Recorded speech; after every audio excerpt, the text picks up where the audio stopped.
Welcome, everybody. On behalf of Los Angeles Museum of the Holocaust, we're happy to have you join us today, this morning, to listen to David Lenga, a Holocaust survivor, share his story with you. My name is Michael Morgenstern. I work with the Education Department at the museum. Today, we have the honor and privilege of listening to David Lenga, a Holocaust survivor from Poland, who will share his story with you. And afterwards, he'll answer some questions. So if you have any questions during his talk, you can type them out in the comments and we'll read them to him afterwards. So please join me in saying thank you and welcome to David Lenga.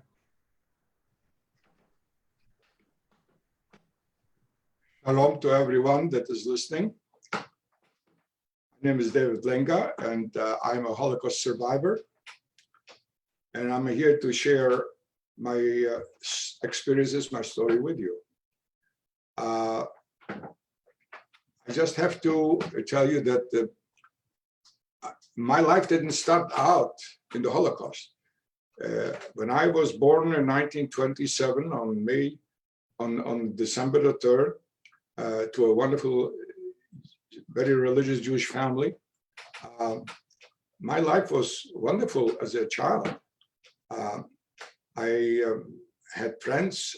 I was going to cheder. I was going to school. I was growing up surrounded by family. We were observing all the Jewish traditions and the laws and all the holidays. I was going to cheder, and I was also attending shul every Shabbat with my grandfather especially. And we lived a wonderful life.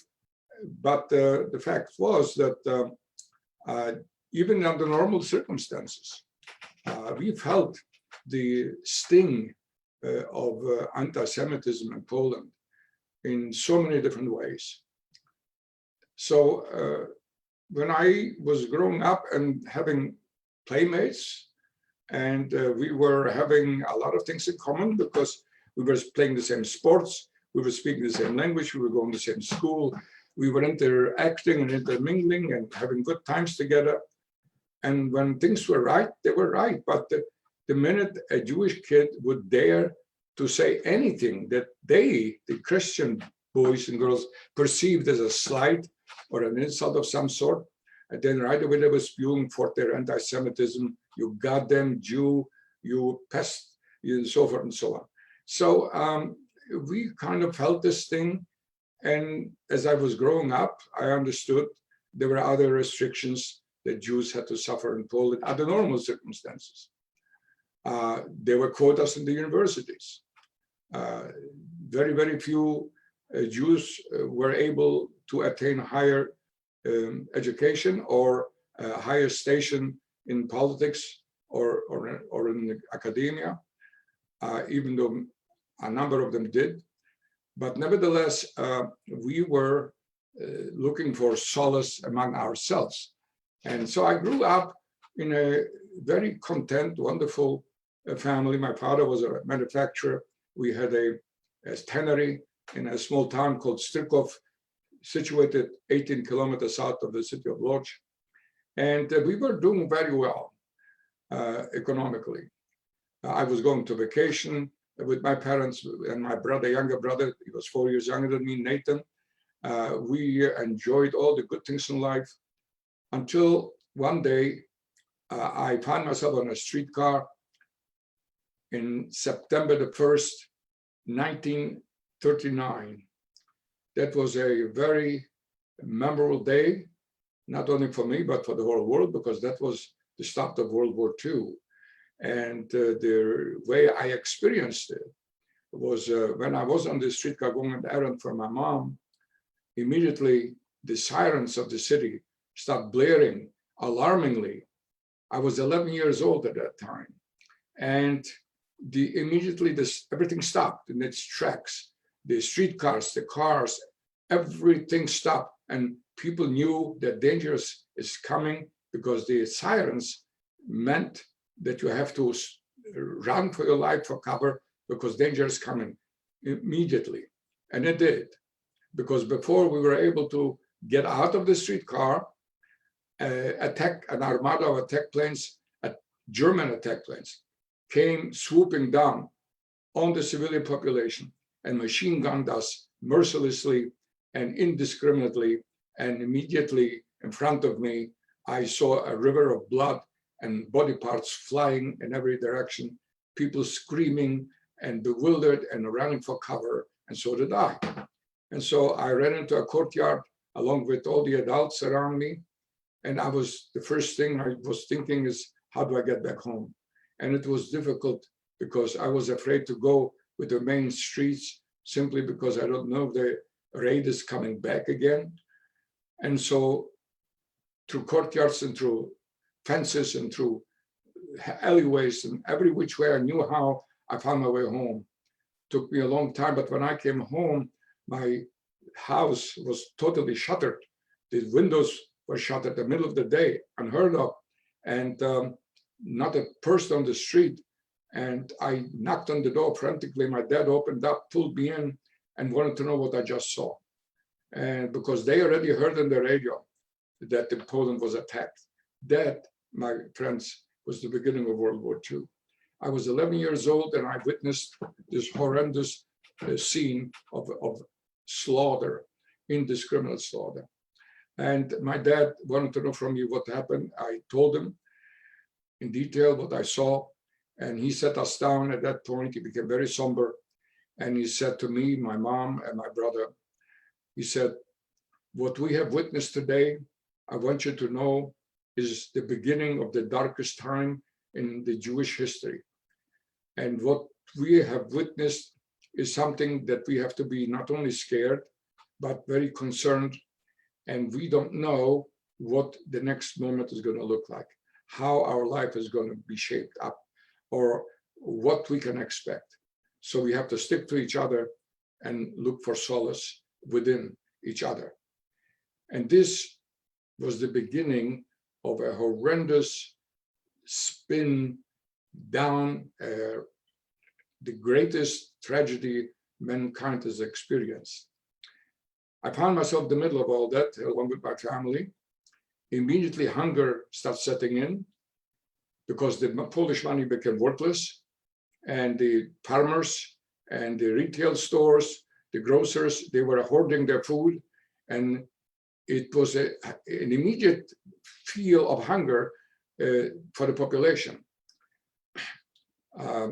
People eventually stood in line in outlets that the authorities at the time created to deal out food for the civilian population. Later on, they instituted ration coupons. But the hunger persisted because all you could get in those lines is a piece of bread or a piece of meat or a piece of anything edible. And after about 4 days or so, the German army, with all its might, marched in and occupied the city of Lodz. They forced the population to stand on the sidewalks and watch how the army marches in. And I stood along with my brother and my mom and dad on the sidewalks, along with all our neighbors and people from the adjacent houses. And what I witnessed was not only the spectacle of thousands and thousands of German tanks and half-tracks and motorized motorcycles coming in and occupying the city, and with 1 million swastika flags flying all over. But what I saw, and I was absolutely astounded and shaken by it, was that the civilian population, those very people that were our friends and our neighbors and our teachers, and the people we did business with and partners in business, people we knew our lifetime, Polish people. They stood there and they watched the German army coming in, and they greeted, so many of them greeted them with bouquets of flowers. The women embraced and kissed them. And I said to my dad, in outrage, I said to my dad, my God, look at what they're doing. It's treason what they're doing. They're welcoming the enemy with flowers. And my dad helped me up really quick. And he said, don't say another word. It's dangerous what you're saying. Keep it to yourself. And so we came home after witnessing this, and we did not know where to turn. We did not know what to expect. But 3 days later, a Jeep with 3 SS men stops in front of our door of a house, and one of them comes out with a weapon drawn, and he knocks frantically on the door. Aufmachen, open up. And my mom saw it from the window, and so did I, my dad, and we froze. We didn't know why they chose us, but my dad said to my mom, I'll never forget it. He said, Sarah, calm down. I'm going to go to the front door and I'm going to talk to them. I want to know what they want. And so he did. He opened the door, and the soldier, the assessment, looks at him straight in the eye and he says, are you Abraham Lenga? And he says, well, yes. He says, you come with us now. No questions asked, as you are. And so he turned to my mom and he told her, Sarah, I'll be back as soon as I can. I have to go. So they took him away. They took him to the headquarters of the Gestapo, of the German secret police. They interrogated him briefly, and they told him in uncertain terms, we are here to tell you that as of this moment, you no longer are the owner of the factory in Strykow. The tannery in Strykow is now confiscated by the German government, by the Third Reich, and we are ordering you and your family to be deported from Lodz, where you live, into Strykow, where you have the factory. You will be working for us now, for the German army, and you will be producing leather and fur and clothing. And we will supply with raw materials. So you supply the labor from among the Jews of the city of Strykow. And that was an order. 3 days later, they came with a truck. They loaded us up. We weren't allowed to take anything with us, not at all. And they took us to Strykow.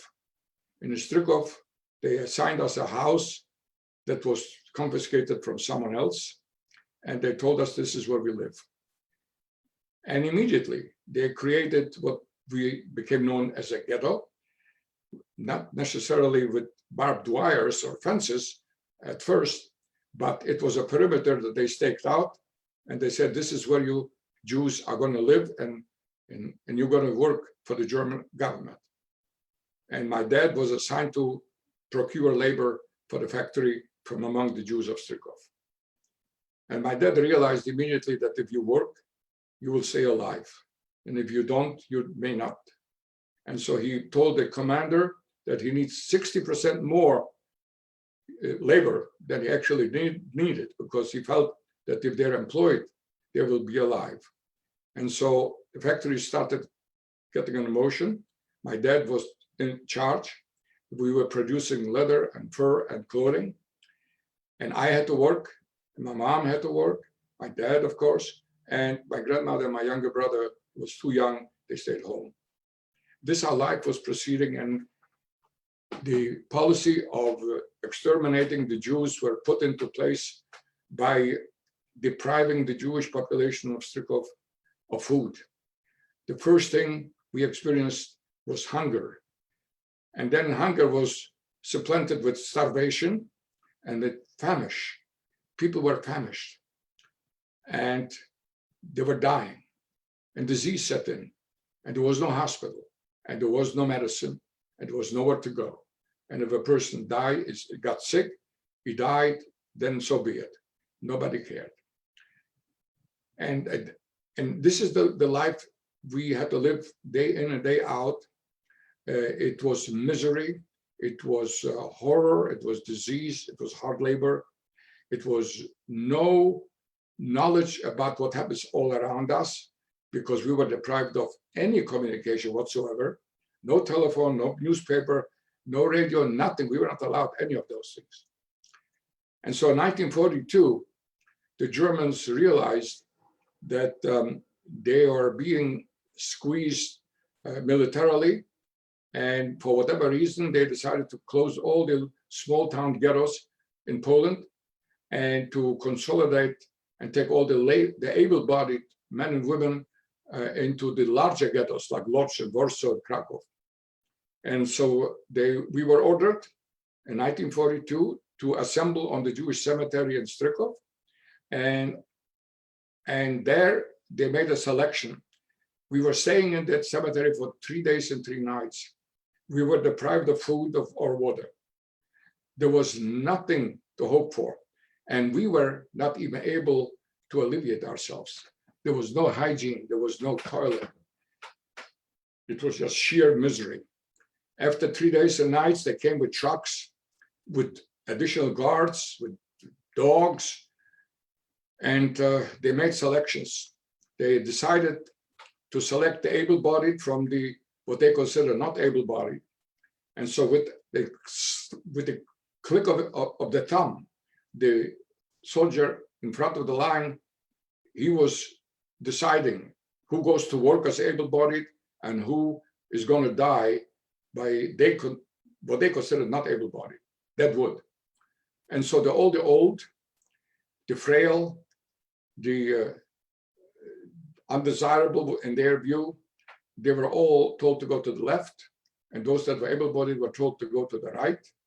And so I wound up with my mom and my brother and my grandma. We wound up to go to the Lodz Ghetto, and my dad was torn away from us along with other men, and he was taken to a labor camp in Poznan, Kutno, big, terrible slave labor camp. But I didn't know at the time, neither of us knew where the men were going that were taken away.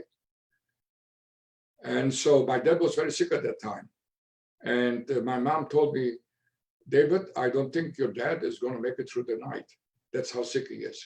And that's the last I saw of my dad for a long, long time. We wound up in the Lodz Ghetto. And there, the ghetto in Lodz was already in 1942 fully built.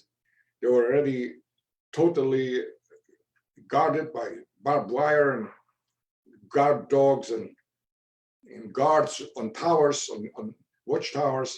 And the ghetto was functioning as a hub, a military complex, a military industrial complex. That means that we were producing for the military all kinds of things in the ghetto. I was assigned to work in a clothing factory. They converted the biggest building that used to be before the war, used to be the biggest hospital. They converted it to a 4-story massive factory. I was assigned to work in that factory.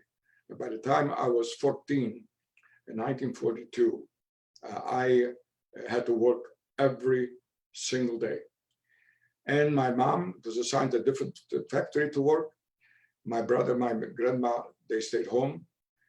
And life went on with additional people thrown into the Lodz Ghetto from time to time, because they were raiding the ghetto all the time and sifting through the ones that were able-bodied from those that were not able-bodied. And so I find myself working in the Lodz Ghetto and being hungry all the time. And so was my mom, and so was my brother. And we experienced great, great stress and misery along with everyone else. 1942, that same year, late in fall, the Germans made one of the biggest raids of the ghetto to cleanse the ghetto from the undesirables. And so they ordered all the people to stand in long lines and to be selected. So my mom and I, my brother in the back of me, my mom in front of me, we stood in line along with hundreds and thousands of other people. And the selection process went forward, and the soldier in charge, he looked at each person as he appeared, and he waved with his thumb. You go to the right, back to the ghetto to work because you're able-bodied, or you go to the left to be eliminated and killed because you're no longer able-bodied. So the very young, the very old, the very frail, the very people that they considered not able-bodied, they wound up to the left. And I and my brother wound up on the left side to be eliminated, to be killed. And my mom went to the ghetto because she was only 41 years old. And of course, she was able-bodied. So she was told to go to the right, to the ghetto. And I saw it. when I wound up, when I became separated from my brother, I became separated from my mom, I wound up in a huge warehouse outside of the city of Lodz. That is the holding area that they kept us there for further disposition. We didn't know what it's going to be. We don't know what is going to happen to us. And so in that warehouse for hours on end, we were sitting and waiting for something to happen. While all this happened, my mom, after she came back to the ghetto, she went to her sister, the only sister that was also there in the ghetto with her son. And she told her, Bina, they took away my children, they took away my husband, I cannot live this way. I want to report back to the line and tell the assessment to take me where my children are. I want to be with my children. I cannot live without them. And her older sister tried to dissuade her. She says, don't do it, it's dangerous. You take your life in your hands. Don't ever do this. Try to get your children back in different ways. And my mom had no idea what else she could do. So she said, her sister suggested, you go see your brother-in-law in the factory. He is in charge of that factory. He knows a lot of people. He may be able to pull some strings. He may be able to talk to someone in authority. Maybe he can help you to get your children back. And so she went to plead with him. And she asked him, she says, Meyer, she says, no, she says, you have to do something because they took my children away and I don't want to live without them. Please help me to get my children back. And he looked at her in desperation and he said, Sarah, I'm just a plain Jew like everybody else. You think that they will listen to me, that the Germans, that I have any sway over them, that I can tell them what to do or how to do it? They will not listen to my pleas. I have no power. I'm sorry, I cannot help you. I wish I could. And so she left him very disheartened, and she did exactly what she said to her sister that she's going to do. She reported back to the line, and she told the SS, I want to be where my children are. Whatever happens to them, happens to me. And they were more than happy to oblige. And I never saw my mom again. In the meantime, in that warehouse, while I'm sitting with my brother along with so many other people, not knowing what's going to be next, I hear my name called. David Lenga, come to the front door, report to the front door. And I was bewildered. And I said to my brother, did you hear my name called? And he says, absolutely. You have to go find out what they want. So I said to him, Nathan, you sit right here, I'll be right back. I go to the front door, and as I approach, this burly, very menacing looking man looks at me and he says, are you David Lenga? And I says, yes. And he says, he opens the door a crack and he says, get the hell out of here, run for your life, run, don't look back, just run back to the ghetto. He let me out. And I said to him, I said, wait a minute, I said, I got my brother here, I want him to come with me. And he says, never mind your brother, we'll take care of him. And so I ran back to the ghetto, scared, looking back every time because I was hoping that nobody's pursuing me. And I wound up in the ghetto. The first thing I do, I go to my home where I lived. And I was expecting my mom to be there. And instead, my aunt was there, her older sister. And I said to her, I says, and Pina, where's mom? Why isn't she here? She knew the truth, but she wouldn't tell me. So she sat me down and I was very agitated, and very, very nervous and very upset. And she saw it and she said, you have to sit down, catch your breath. Your mom's going to be back. She's probably looking for you and your brother. And I said, this is insane. What do you mean she's looking for me? No such thing. I says, no, you have to tell me what happened to mom. She wouldn't tell me. But folks, something happened in the interim after my mom left my uncle and pleaded with him, because he must have spoken to someone, pulled some strings and get somebody to do something. And that is why my name was called and I was freed to go back in the ghetto. But when the hours passed and my mom didn't return and I became very despondent, I realized that something is very, very wrong. And I was pleading with my aunt, please tell me the truth. You're hiding something from me. What happened to mom? Why isn't she back? At that point, she broke down. She told me the truth. And she says, David, She could not live without the two of you, you and your brother. She couldn't live without our children, and she reported back to the SS. She was determined to be together with her children. And at that point, I knew that I'll never see my mom again. And I became very despondent, and I became suicidal. And I did not know, but the whole world collapsed on me. Everything was dark. I was 14 years of age, totally orphaned. And I did not know what I was supposed to do next, but my feeling and my disposition at that time, being so depressed and suicidal, one day, shortly after that, I found my way to an abandoned building nearby. I went up to the third story, to the attic of that building, and I tried to pry open the window in the attic and throw myself down from the third floor and end my life, because life was not worth living anymore for me. I had nothing to live for, nobody to live for.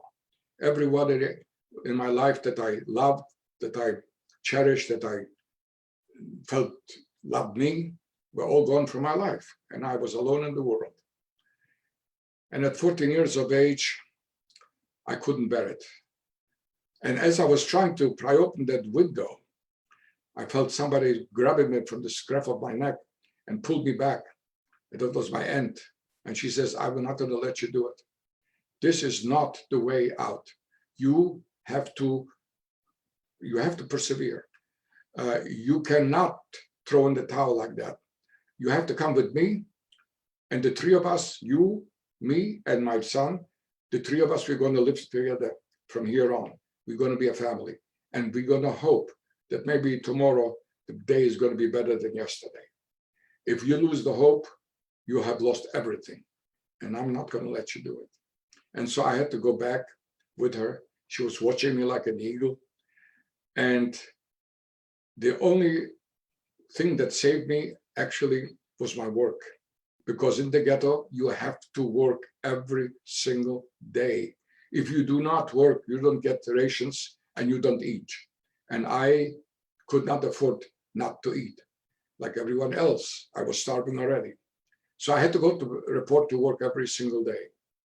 And that served somehow as some kind of a remedy, some kind of a soothing situation for me, where I spent my days working, and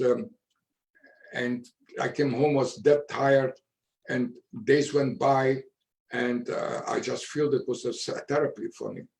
And I learned over time to accept my fate and to just strive for a better tomorrow together with my aunt and her son, my cousin. And so we worked every day. They had their works assignment and I had mine. And we starved every day. I saw horrendous scenes in the ghetto where people were loaded up on lorries drawn by men, not by horses, with corpses piled on top of each other, taken to outside the ghetto to pits to be burned and disposed of.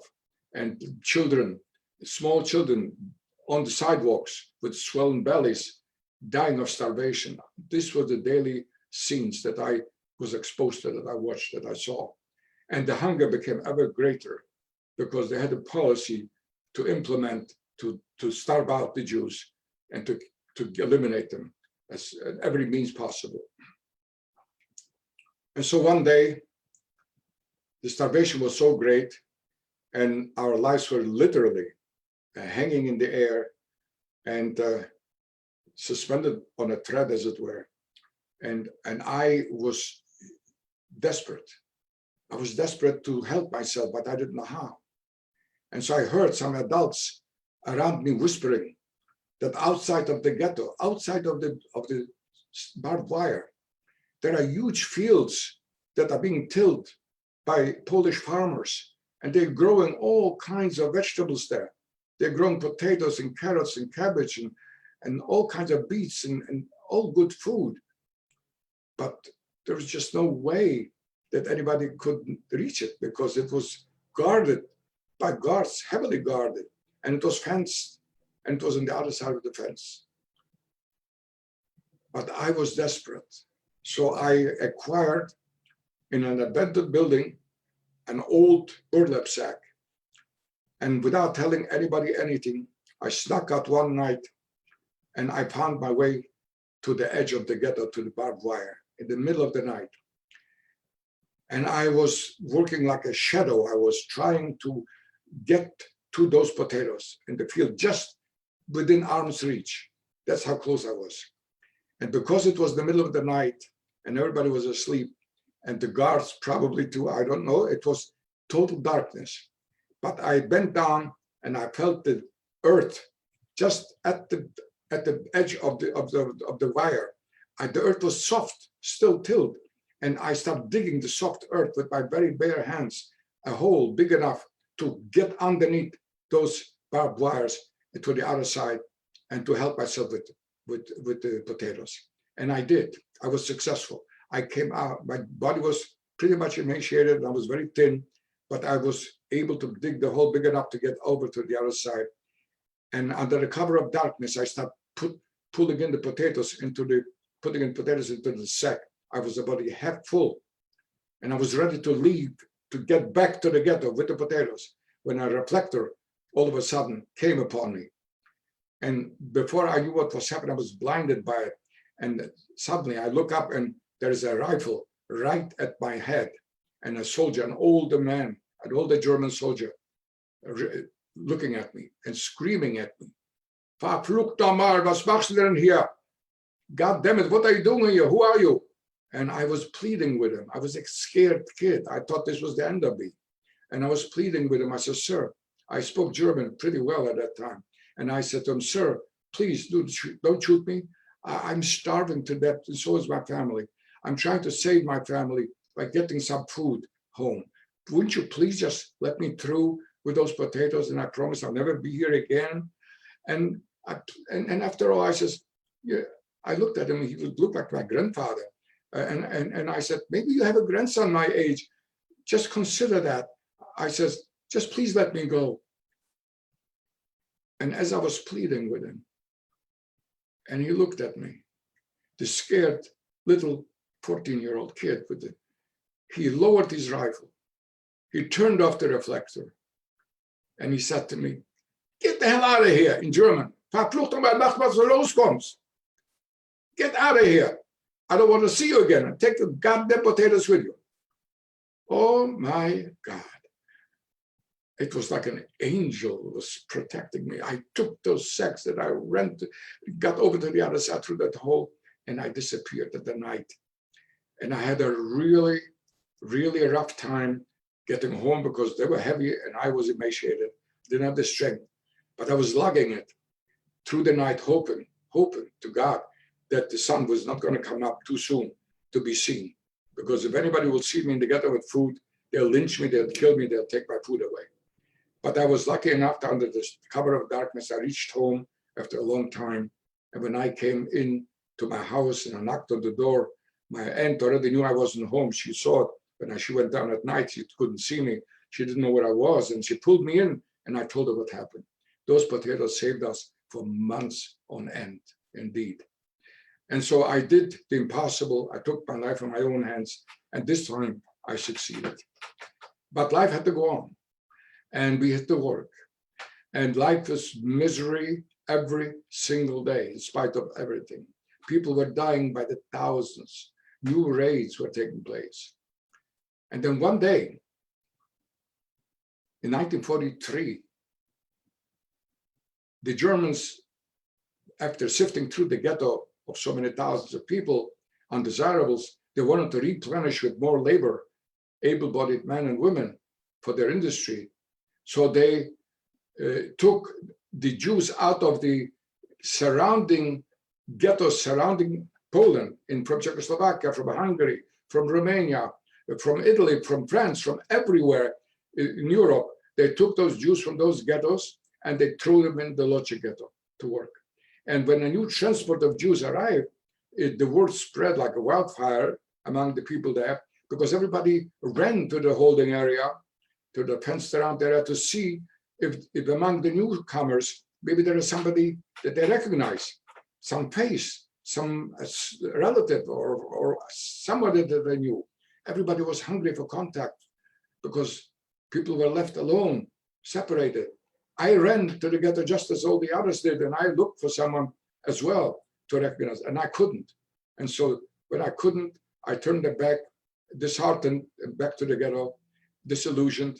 And while I was walking back, I could hear a voice from the inside, the holding area, yelling at me, David, David, don't go, come back. I want to talk to you. And so I turned around and I look who's calling me.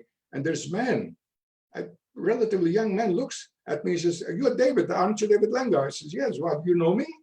Because I don't know you.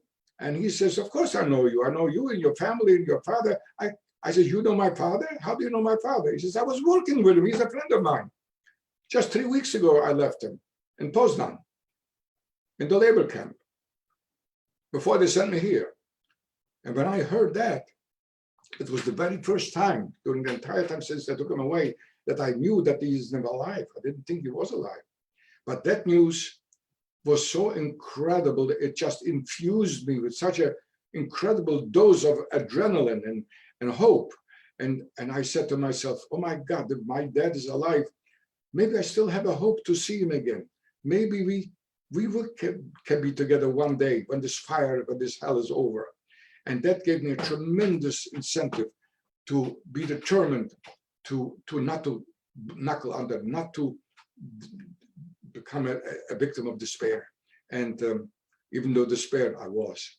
And so I left, and life kept on going on. And this was happening until 1944. At the end of 1944, late fall, the Russian army stopped closing in on Poland in a big way. And they were already as close as the Vistula River in Warsaw. And the Germans felt the pressure.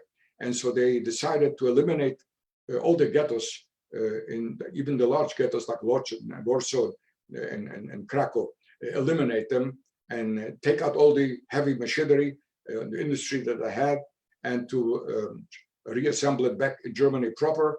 And all the labor, the available labor, those that are still able-bodied, were transported out of the ghettos into Germany proper. That's what they told us. And so they set up proclamations all over the city, announcements that the Jews of the ghetto will have to report to the substation, to the train substation of Lodz, called Barishin, and there they will be taken by train to be transported to labor camps in Germany proper. And so the ghetto was emptied out of Jews. One by one, district by district, people had to report to the German authorities, to the military, to be taken so back to Germany, as they said. When my district's turn came, my aunt that lived with me and her son, they came to me and they said, David, tomorrow is our turn. We have to report to go back, to report back to Marishin, to the train station, to be taken away to Germany to work. And so I said to her at that time, I said, Aunt Bina, I cannot tell you what to do. And I certainly cannot tell your son what to do. You have to do what is right for you. I decided I'm not going. I decided I'm going to be in the ghetto. I'm going to hide. I don't want to report to go to Germany. And my aunt looks at me like I was totally mad. And she says, you are insane. You cannot stay by yourself in the ghetto. Everybody else is going. They're going to catch you. They're going to shoot you. You cannot sustain yourself. I says, Aunt Bina, I'm willing to take that chance. I can hear the reverberations in the back of the front so close by. Every time a cannon went off or an explosion happened, the walls of the ghetto were shaking.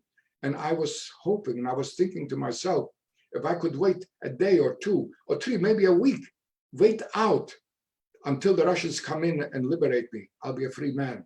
So why would I report to go to Germany? And so I decided not to do it and to hide in the ghetto and wait out the time when I'm liberated by the Russians. And so they left.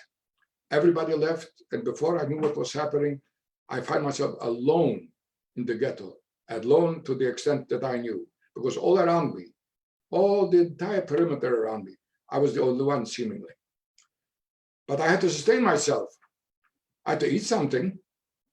I had to keep on living, and I couldn't show my face. After everybody left, it was dangerous. So I was scavenging at night in the abandoned buildings, scraps of food, whatever I could find, and sustain myself that way. And then one day I was very, very lucky, and I found a whole potato, and that was more than diamonds. And I decided to cook it in the middle of the day. But you see, in the ghetto, we didn't have stoves with gas or electricity. We had to fire our stoves with kindle and with wood, with splinters. And that is how I cooked my potato on the stove, with wood. What I didn't realize is that smoke from that wood was showing up in the chimney of my house. And in the middle of the day, the Germans saw the smoke coming out, and I could hear screams and yells from all around me with dogs barking. Oh, there's a Jude there. There's a Jude. Musst du wieder abholen. There's a Jew there. Let's go and get him. Oh my God, when I realized that I was discovered, I just ran for my life to my hiding place that I prepared ahead of time in an attic, an abandoned building away from where I lived. And I pulled back the plank between the rafters and I hid myself in that hole. And I was waiting breathlessly what is going to happen next. And the Germans kept on coming with their dogs ever closer. And they were already on the first and the second floors and screaming all the time, "Come raus, you there, come raus. Get out, you goddamn Jew, wherever you are, get out, because we're going to get you." And I knew that my life is at an end. And I didn't dare breathing. And when they were already on the second floor, I was saved again. The sirens of the city came on real loud. And when that happened, the German army had a standing order that when the sirens of the city come on, means it's danger, you have to run for cover back to the bunkers. And so they turned around with their dogs and they left the building and they ran for cover in their bunkers, and I was left unscathed. But I was scared to death that maybe there's a trap, maybe they're still waiting for me outside. Didn't dare to go out till very late at night. Late at night, still in that hole, hidden and scared. I didn't hear a word. I didn't hear a whisper. I didn't hear no dogs or people barking or screaming or yelling or talking even. And then I decided slowly to get out. And when I came out, I found my way to my place where I lived. And I got a few hours sleep at that time. And when I woke up the next morning, that was already a week into hiding.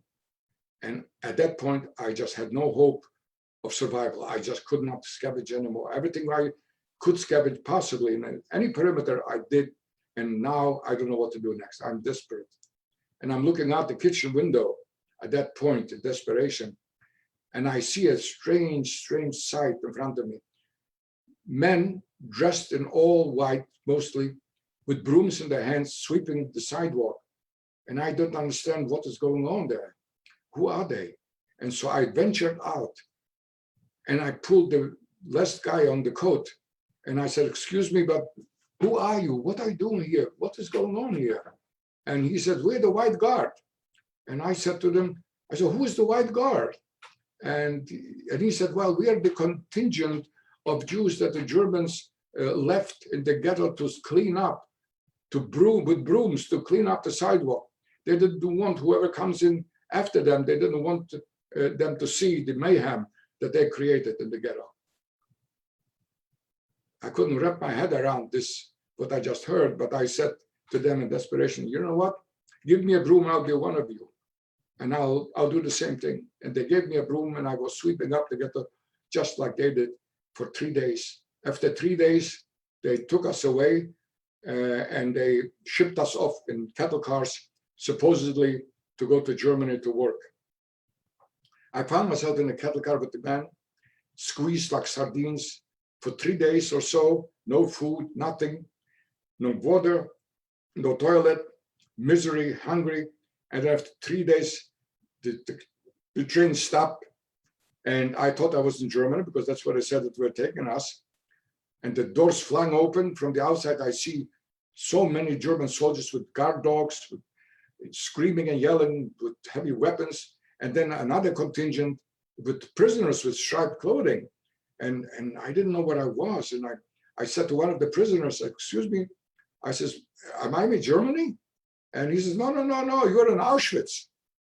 I didn't know what Auschwitz was. I didn't know what kind of a place it was or anything about Auschwitz. Never heard the word. And so I said to him, I said, what is Auschwitz anyway? And he says, oh, you don't know, do you? Well, turn around. So I turn around. He says, what about it? He says, you see that big red chimney going up high in the air with the black smoke coming out from it? I says, yeah, what about it? He says, that's where you wound up, he says to me. And I am like, what? Why would I wound up there? What kind of a talk is that? This is insane. And he says, yeah, that's where you wound up, all right. And before I knew what was happening, they gathered us together, they threw us on the trucks, and they took us to the camp itself, to wind up in Auschwitz. And in Auschwitz, it was horrendous. They assigned everyone after they loused us and they shaved us clean and gave us striped clothing and ill-fitting shoes. And they assigned us barracks. And we were sleeping in those barracks like sardines, squeezed. And they were forming gangs during the day, work gangs that they sent out for heavy backbreaking work. And in the meantime, I was so new. I was bewildered. I was 15 years of age. And at night, I couldn't sleep because the sirens, like ambulances or fire truck, they were blaring constantly, 24/7. And I said to the people there before me, I says, excuse me, why are these sirens blaring constantly? What is going on? And they said, oh, they make no constant raids 24/7 on the camp. I said, what kind of raids? Well, they're sifting through the undesirables from those that are able-bodied. And I says, well, what happens to those that are taken away? Well, they wind up at the chimney, just like you saw, the black chimney. They're in the crematorium. And I said, in bewilderment, I said, do they have a list? Do they have a system by which they go by names? No. Everything is very seldom. Everything is very random. And then at that point, I thought, my God, I'm next. What do I know? I'm next. I wanted to get out of this place so bad. I didn't know how. You couldn't get out of Auschwitz. Auschwitz was a prison like no prison in the world, guarded heavily with electric wires, fences. You touch it, you die. It was just impossible. And so I see milling around in the courtyard, I see a long line of men forming, and I go to the last one in line and I said, excuse me, are you staying here for food? No, he said, we are reporting to go to work in Germany proper and in labor camps, but they're looking for special people, craftsmen. I says, what kind? In the building trade. They're looking for welders, for carpenters, for engineers, for architects, for people in the building trade, bricklayers. But I was none of those. I was a tailor. They didn't need me. But yet I wanted to get out of Auschwitz. No matter where I wind up, I didn't want to be here. This was too dangerous. And so I wound up, I stood in line and I said to myself, when my time comes and I'm standing in front of the German and he asks me what I can do, I'll think of something. And I did. And so the line moves forward, mostly older people. When my turn comes, he looks at me, starts laughing in my face. He said, what the hell are you doing? You are still a kid. I said, sir, I'm a carpenter. Like hell, you are a carpenter. You are nothing. Get out of here. And he throws me out of the line. I don't want to see you again. And so I wound up thrown out back to the camp. And now I'm desperate and I don't know what to do. I just want to get out. And I thought to myself, if everybody's clean shaven, if everybody has the same striped clothing, if everybody looks exactly like the next person, I wouldn't recognize my own brother if he stood next to me. I'm going to be going back in line and see, maybe this time I will be lucky, he won't recognize me. And I go back in line, and when my turn comes, he does recognize me. He throws me out, and he tells me that if he sees me one more time, he'll shoot me on the spot. And at that point, I couldn't do it the third time anymore. But yet, I just wanted to be out of this Auschwitz so bad. And so The next day I wake up and I looked around on the courtyard and people were milling in every which way.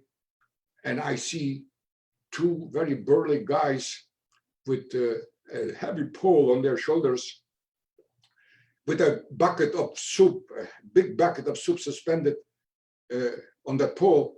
And I go and approach the one in the end and I said, excuse me, but who are you? What are you doing? And he said, oh, we are taking the soup from the kitchen and taking it to the holding area where the people were selected to go to Germany to work. And there were 200 men selected in that holding area. So they took in the soup to feed those people. And when I realized what is happening, like a light lit up my brain, and I put my shoulder underneath that pole in front of this guy. And I says, there's going to be 3 of us taking in that soup in the holding area. And he says, you cannot do this. They know that only 2 of us are here. You cannot do this. We'll be in trouble. He started screaming at me. He wanted me to get out of there. And I said to him, if you don't shut up, if you don't be quiet, if you raise hell, we'll all be in trouble. You should just let me go and we'll be fine. And so he gritted his teeth, and I went in with the other 2 men and put down the bucket of soup in the holding area where the men were already selected. And when that happens, I disappeared among the crowd, totally. I became like a shadow. I didn't want to be seen or heard. And I was waiting to be taken to Germany. And the Germans were very, very exact. They always were, they kept records. They knew exactly that 200 heads were counted to be taken to Germany. And when the train eventually came after many hours, I was the very first person on that train, not the second or the third. I didn't want to take any chances. I was the very first one there. And they start counting the people in, 1, 2, 3, 4, 5, you know, as they were going into the train, to the car. And when the doors closed, the 200 person was counted, 1 person was left behind. And I was the one that took his place. And I could hear him screaming and yelling on the outside. But I was selected. I was selected. Didn't help. He was the 201st. And I took his place. I didn't know his name. I didn't know what he looked like or anything about him. All I knew is that I saved myself and he remained in Auschwitz. And so the train started moving, and for many, many days, of misery, many days of hunger, starvation, we wound up in Germany proper. And when the doors flung open, we saw again on a bare field. There was no tarmac, there was no station. It was just a landscape all around, fields. And we found ourselves in this place where the train stopped, and we had to get out, and they started screaming and yelling at us, "Raus, Juden, raus!" from that cable car. They were beating us, and the dogs were barking. And we saw a lot of people with striped clothing as well as the German soldiers. And it turned out that they took us away from there after they selected us and age group or whatever. And we wound up in the concentration camp of Dachau. That was the southern Bavaria. And in Dachau, we were registered and deloused and given striped clothing. And we stood in Dachau, we stayed in Dachau for several days, I think. And then they selected groups of people to be taken to sub-camps of Dachau. And Dachau had several sub-camps, labor camps that they have established. One of them was Kaufering. And I and many other people were taken to the sub-camp of Kaufering. In Kaufering, there was a cluster of barracks and that constituted camps for the men. There was another one not far away for women. And so those 2 camps were functioning as labor camps for the Germans. And we had to stay in that camp an entire year and all the 4 seasons through. And we had to suffer hunger, starvation, hard labor, and a lot of that happened. No hospital, no medicine, no doctor, no help whatsoever. And whoever lives, lives, whoever dies, dies, and that's the way it was. And I was very sick in that camp. But after a while, it became an epidemics camp. And a lot of people fell by the wayside, they died. And they were buried in mass graves. And I saw all this on a daily basis. Life was horrendous. And we stayed in that God-forsaken place, that hell of the concentration camp, till to the end of 1944. It was late fall, closer to beginning of winter. It was very cold, and they decided to eliminate that camp and all the other camps, evidently in the south, because the Allies were closing in, and the Americans came from the south, and the British came from the east, and the Russians came from the east rather, and the British came from the west. And all the Allies closed in on Germany or started occupying Germany. We didn't know that, but they eliminated the camp, and they allowed us just this little blanket that we were covering ourselves with to take with us. And they took us, we had to march to the train station and to take us with cattle cars, take us to the north, to Bergen-Belsen. That's what they told us. And the trains were heavily guarded with the German guards with machine guns. And the women and men were loaded up on those cattle cars. And about an hour into our travel, we stopped in a very thick forest in Bavaria.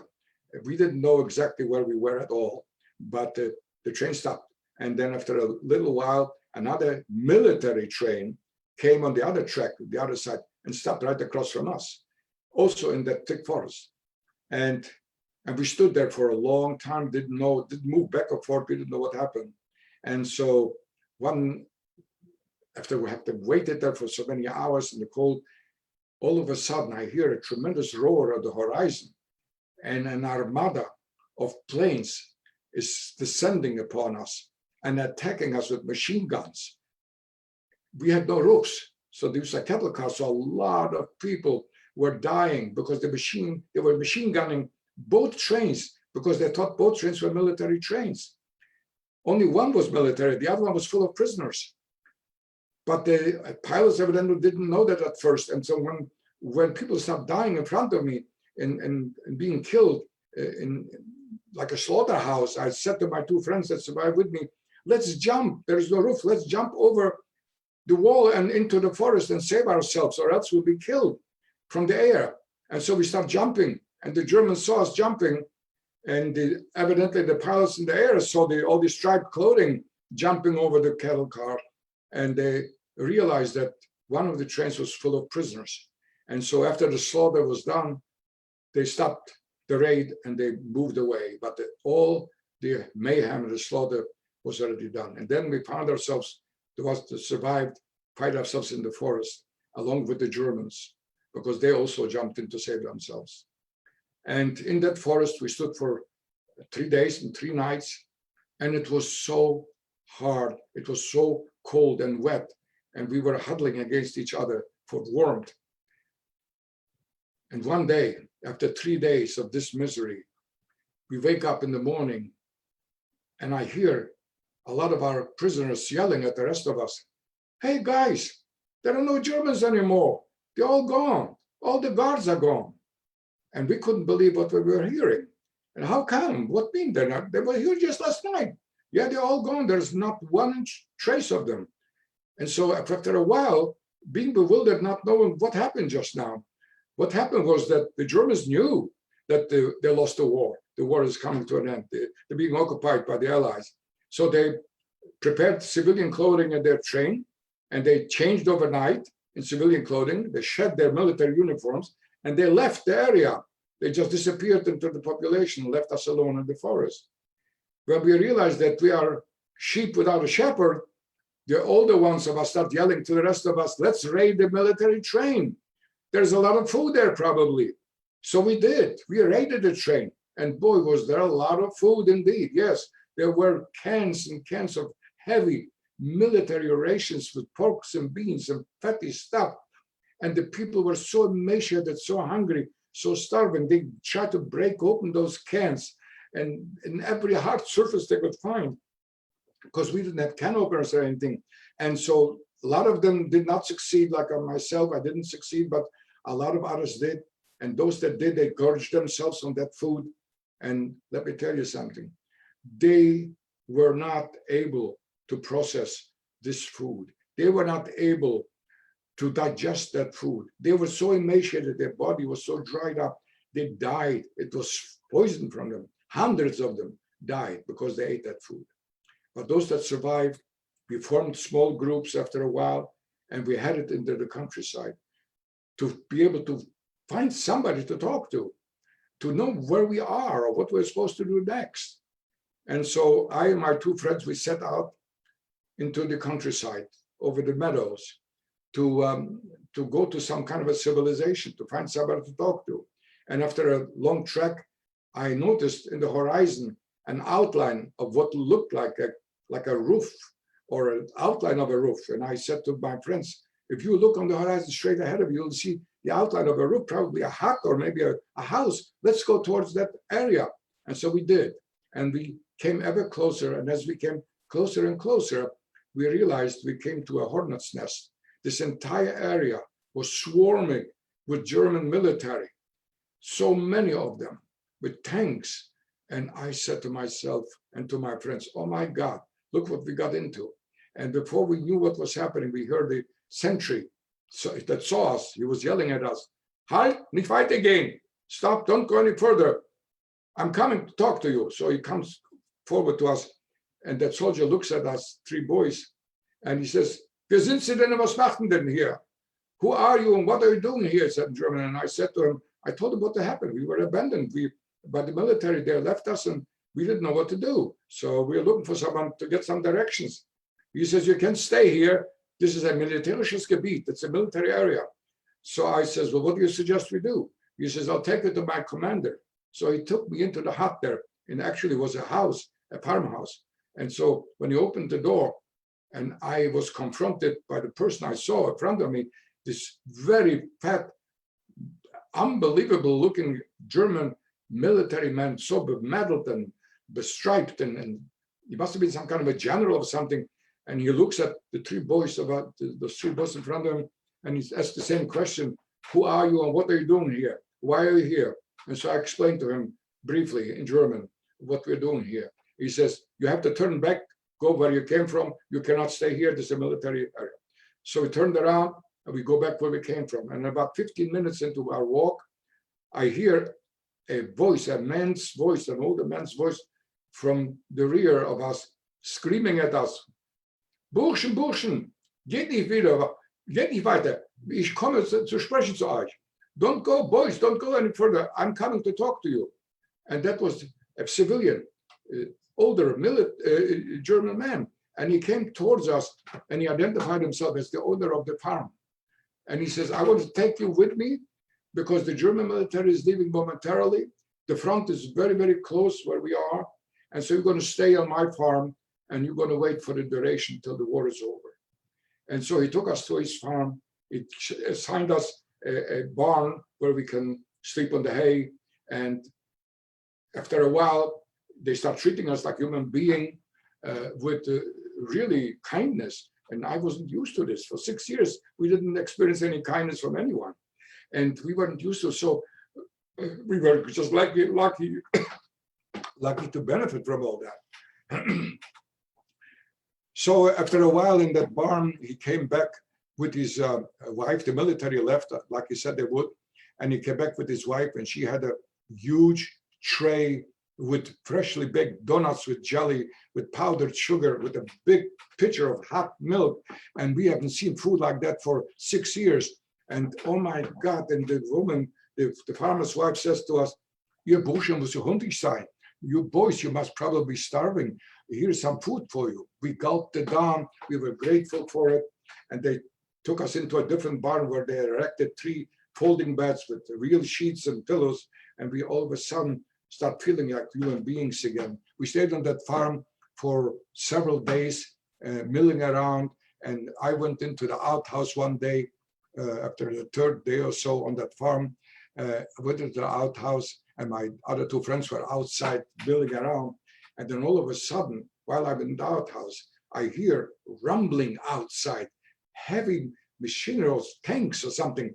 And all of a sudden emerging voices that I didn't recognize. strange voices. It wasn't any language I knew. I knew Polish, I knew Yiddish, I knew German, but was none of those. And I just was bewildered. And then suddenly I hear my two friends from the outside yelling at me, David, come out, come out. The war is over, we are liberated. And I'm rushing out, and I see in front of me, oh my God, I see in front of me a whole battalion of black soldiers, American soldiers, with tanks, with half-tracks, and they're all trying so desperately to start communicating with us three boys. And nobody spoke any language that we knew, and we didn't speak English, none of us. And so we had a tough time with the communication, but they were so kind and willing to try to make themselves understood. And while all this is happening and frustration sets in, we cannot communicate, all of a sudden from among them, the column emerges a tall, slinky, white officer, also with a lot of medals on him, coming straight towards us three boys. And he looks at us, it says in unadulterated Yiddish, he says to us, "Ihr Jünger, ihr sind Jiden. You boys, are you Jewish? Are you Jews?" And I am like totally flabbergasted at him speaking such a good Yiddish. And I said to him, "Excuse me, sir, but I'm astounded." I said, "You're an American officer. How come you speak such good Yiddish?" And he looks at me and he says, "I'm from Brooklyn." Well, I had no idea what Brooklyn was, but I was elated that he was able to communicate with us at least. And he told us that the war is over, that America is already occupied Germany, and so did the Allies. And I am taking you with me in my Jeep to a transit camp in Feldafing, Germany, where you are going to be well taken care of. And the American government has established wonderful quarters for the survivors. We will be cared for medically, and we will be cared for with every need we have. And so the war is over for us. And at that, folks, how I wound up in the transit camp, and that's how the war ended for me. Thank you so much for listening.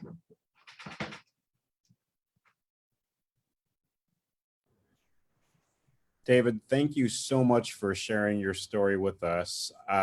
We have a few questions from some of our viewers, and I wanted to just first start by saying that we have a viewer from Austria, from Vienna, who sends his greetings and says that you speak perfect German. And he says that today they're commemorating the anniversary of the liberation of the Mauthausen concentration camp. First question we have is, what kept you going, and what helped you to not lose hope throughout the rest of the Holocaust? My first instance where I made a resolve, when I resolved to stay alive, was when I heard that my father was alive in 1943 from this man that was working with him. And that gave me such a tremendous energy and will to survive, but with a hope that I will be one day reunited with my dad. And so I kept that hope up, and I did not want to fall victim to despair. And I was really using every means at my disposal, including my street smarts, including my savvy, including my ability to look at the glass half full instead of half empty. And I guess that's the only way I can explain how I was managing to stay alive. I had great will to stay alive. Many of the perpetrators captured after the Holocaust ended, they claimed they were just following orders. How do you respond to that claim? This is a claim that has been invoked by many of the perpetrators. You can look at it many different ways. You can look at it as a cop-out. You can look at it as a shirking responsibility.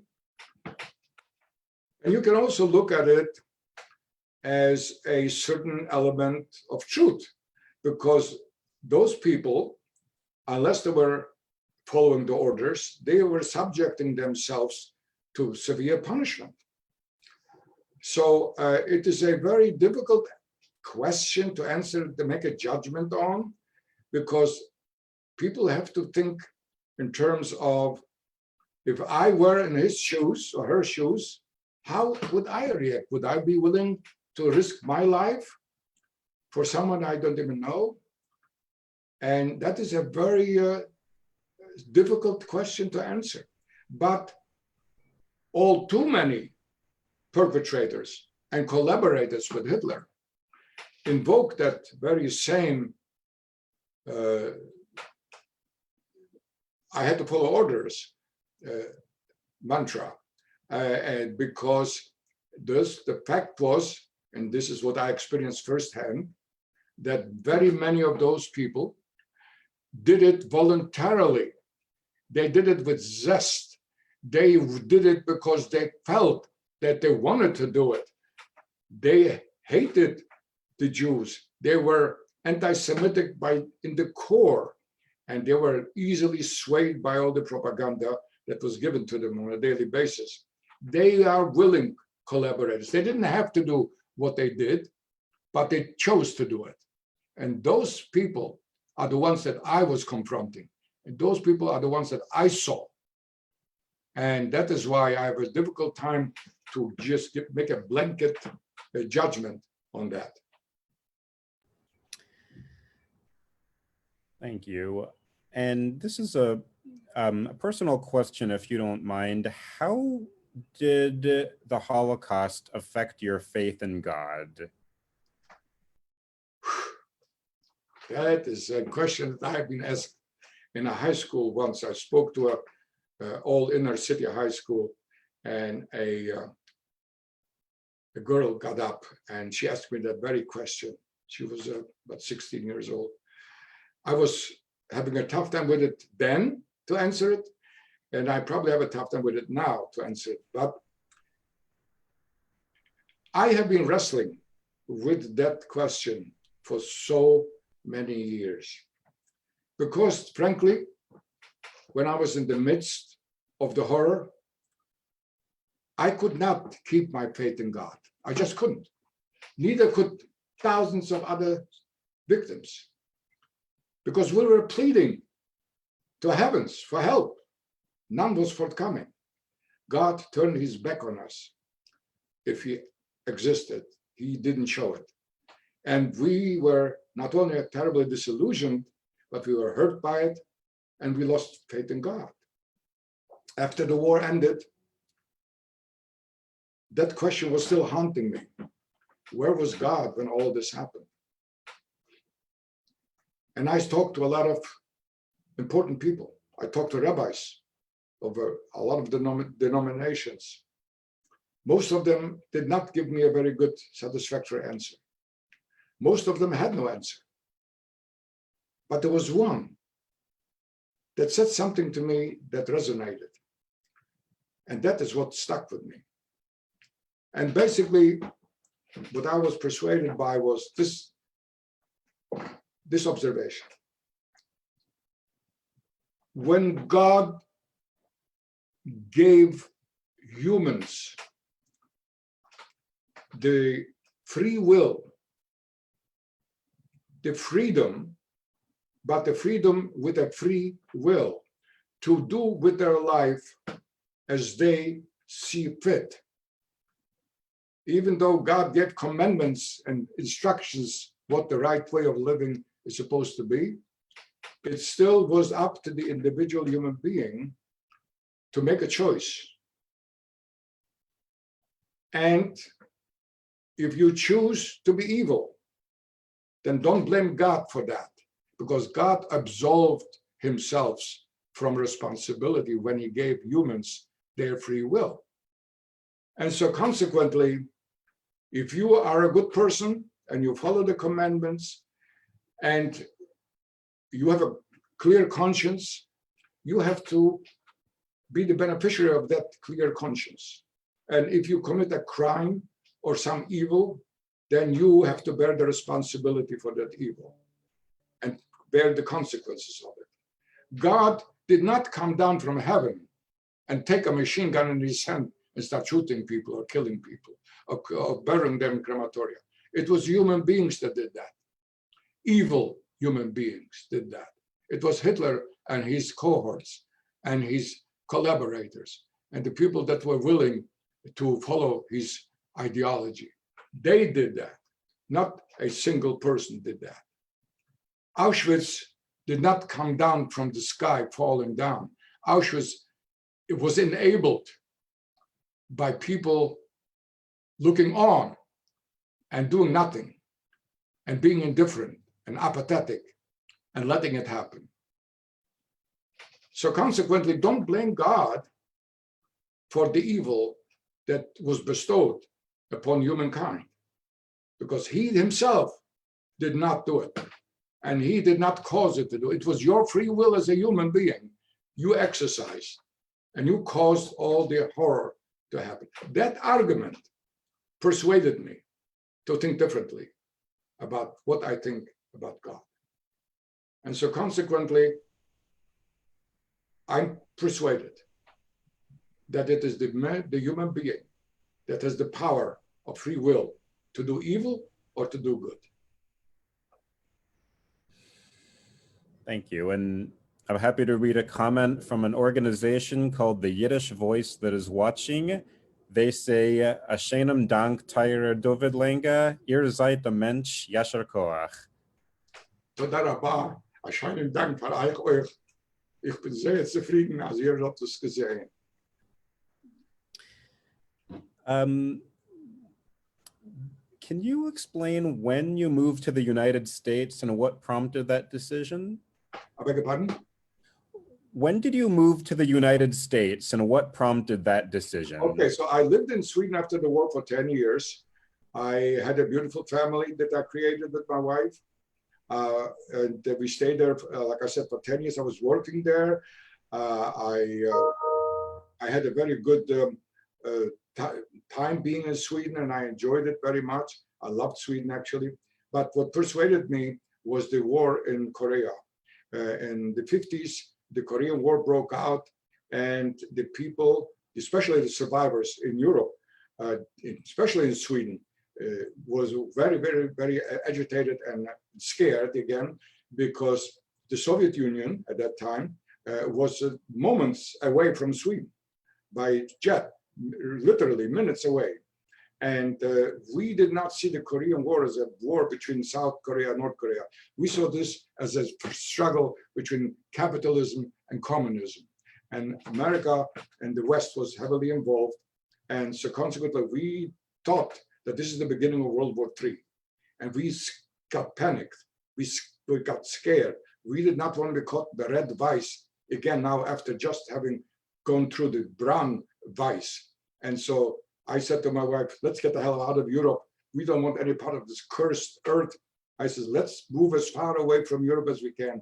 And we went to the United States. We were lucky enough to get the visa, and we got to the United States, legally emigrated in 1954.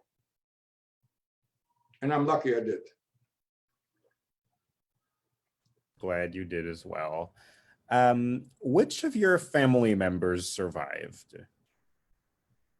When the war started, my family was counted, the larger family of my mother's side and my mother's side and my father's side, we were counting about 100 people. When the war ended, only I and my dad survived out of 100 people. One other cousin survived the war, Esther, Marvin, Stein. The reason she survived is because she left in the last moment in 1939. She left to run away to Russia. And she suffered greatly during the war in Russia, but she survived the war. Her parents didn't, because she couldn't persuade them to leave everything and run for their lives. They couldn't be persuaded. Because nobody believed that's going to happen what happened in Europe. Nobody believed that. So that's why so many were killed. And so we were no exception, but only 2 people out of 100 survived the war, me and my father. And do you know what happened to your mother, your brother, your aunt, and your cousin? Okay, so my mother was taken away, and she was killed in Chelmno, together with my younger brother, he was 10 years old at that time, they were, I guess, burned in their crematoria there. And my aunt and my cousin, they died in the war. They never survived. They didn't survive. So all the people that I ever considered part of my life, all those people that were everything in my life, they were all gone from my life. And I find myself at the age of 17, at the end of the war, I find myself totally alone, without any idea of what my life is going to look like next. I have no idea where to turn or how it's going to turn out, what the next morning is going to look like. I was bewildered. I was disheartened and I was scared. But I just made a fundamental decision that I cannot allow myself to be defined by my dark past. My future has to have meaning, and I created a future of meaning for myself and my family. And what did you do for work after the Holocaust in the United States? Okay, so I was at the age of 15, I acquired a skill. I was a very skilled custom tailor at the age of 15. When the war ended and I wound up in Sweden, I continued working as a tailor. But I was very good at what I was doing, so I was always promoted in different ways. And I was able to support my family. You know, I was the only one working at the age of 19 or 20. I was the only one working, and I had a wife and 2 other children to support. And I was doing well. But I educated myself, because when the war ended, all I had is a 5th grade education. That's the only, as far as I went. Then everything was cut. The rug was put from under my feet, and everything stopped. And so I tried to take back the education that I was missing. I enrolled in a correspondence course, University of Stockholm. I learned new languages on my own. I speak 5 languages now and speak, read, and write. And I have refined my skill, taken courses in design. And when I came after 12 years in Pittsburgh, Pennsylvania, where I lived, where I came to Los Angeles, I got associated with a very fine firm, Eric Ross and Company in Beverly Hills. And we were actually designing and creating wonderful wardrobes for the movie industry for about 15 years. And this is where I came in, and I became very busy creating beautiful wardrobes for the people in the movie industry, actors, actresses, producers, directors, and everyone else, and also for shows. And I became rather successful in what I was doing. And after a while, after 15 years, I got kind of burned out, because that job was very intense. It required a lot of deadlines to be met all the time. And so at about 50, maybe 55 or so, I decided to get into a different branch of activity. And I got into real estate. I took a course in real estate. I got a license, and I was working for myself.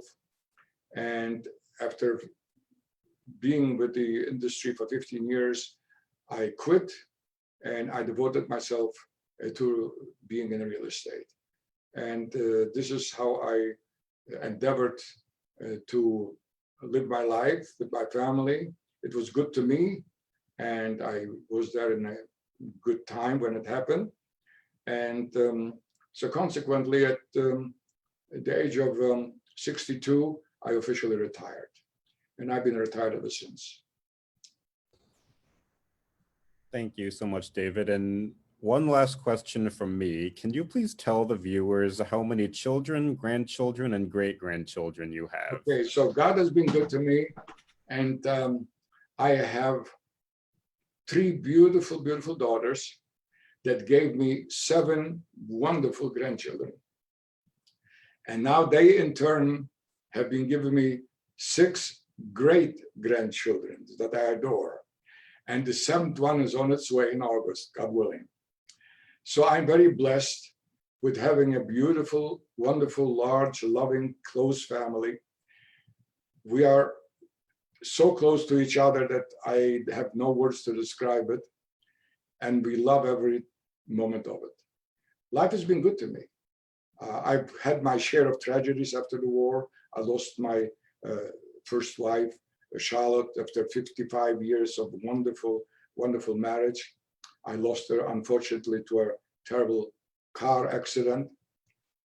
And like I said, I just was devoting myself after I got already older, in my 70s. I tried to devote myself to getting involved with the Jewish community. I'm speaking to great audiences in schools and high schools and other events.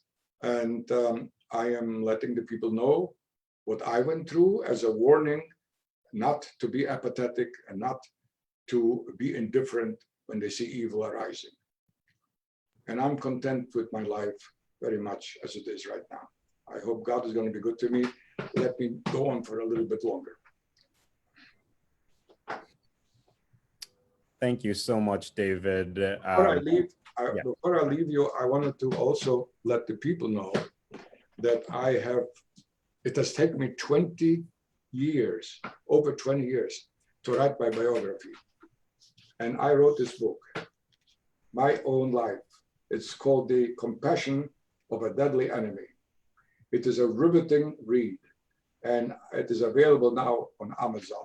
I just want them to know that all the details that I may have missed in my presentation here today are in this book. So on this note, I want to thank my audience for listening to me patiently, and I appreciate every single one of you.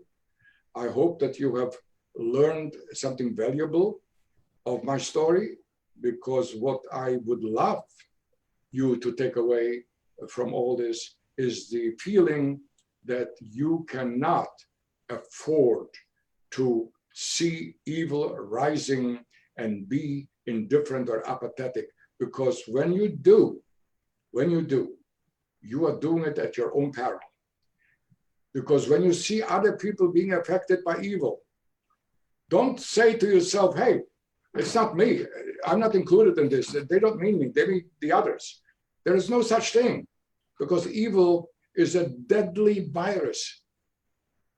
A deadly virus that affects every human being on earth. It starts out in one corner and spreads like wildfire to the rest of society.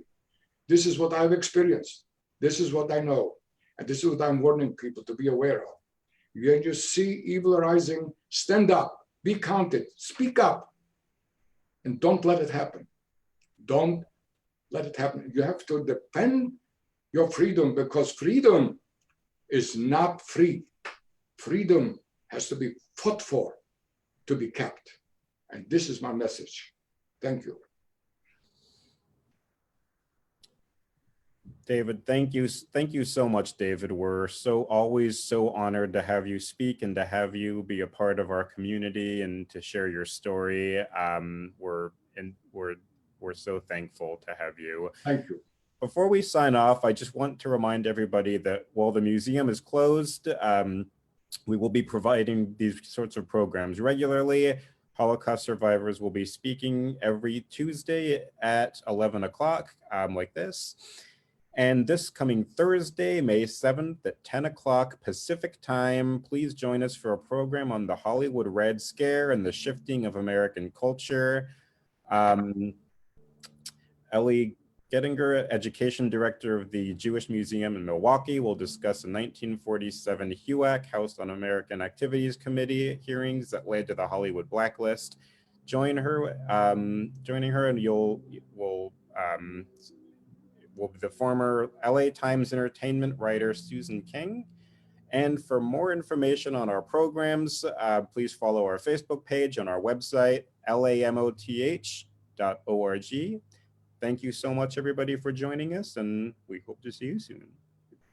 Good night. Goodbye.